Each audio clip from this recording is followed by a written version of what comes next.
कमल आसनी वेद वासनी वाहन हंस समान शारदा साँचे अनुपम, शारदा साँचे अनुपम। बीना धारन सातो स्वर सौ, बीना धारन सातो स्वर सौ, बाँटत गीता ज्ञान शारदा साँचे अनुपम, शारदा साँचे अनुपम। कमल आसनी वेद वासनी वाहन हंस समान शारदा साँचे अनुपम, शारदा साँचे अनुपम।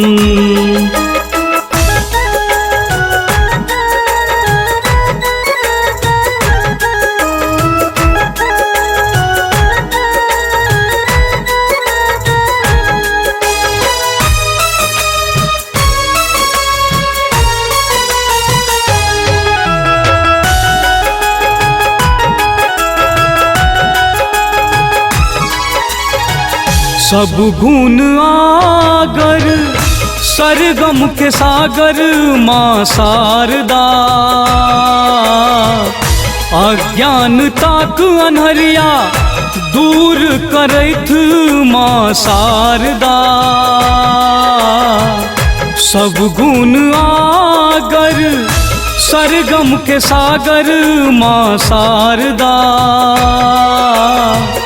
अज्ञानता के अन्हरिया दूर करैत माँ शारदा।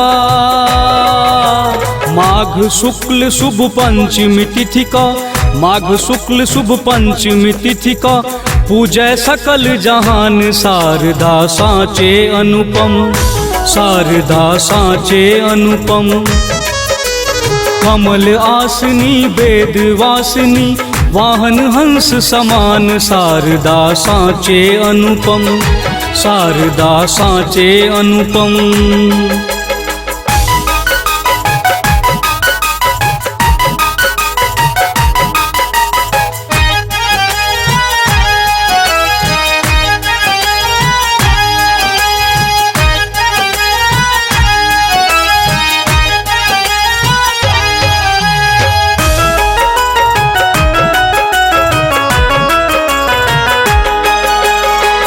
जगत जनैया जननी ज्ञान अबूधिक खजाना,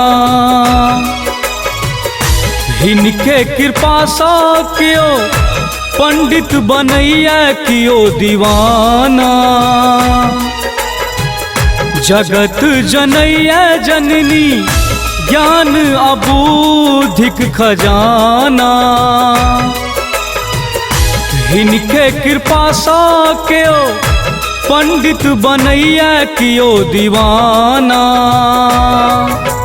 धवल वसन ममता मई माता, धवल वसन ममता मई माता, सकल सुक्ति के रेखान शारदा साँचे अनुपम, शारदा साँचे अनुपम।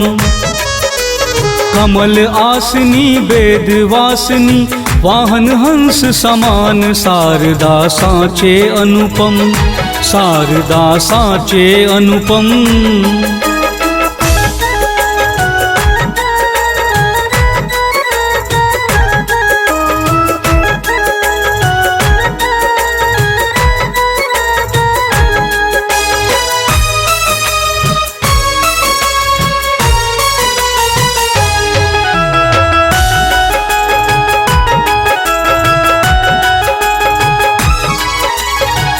श्रीश सुरेश महेश गणेशो भजन में, सृष्टि रचैया से हो सदिखन जिनक चिंतन में।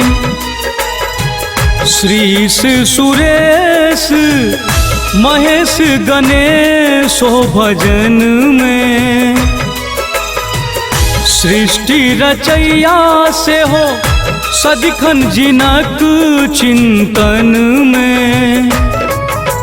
सगरो दुनिया रोशन राखत, सगरो दुनिया रोशन राखत, हरत सकल अज्ञान शारदा साँचे अनुपम, शारदा साँचे अनुपम।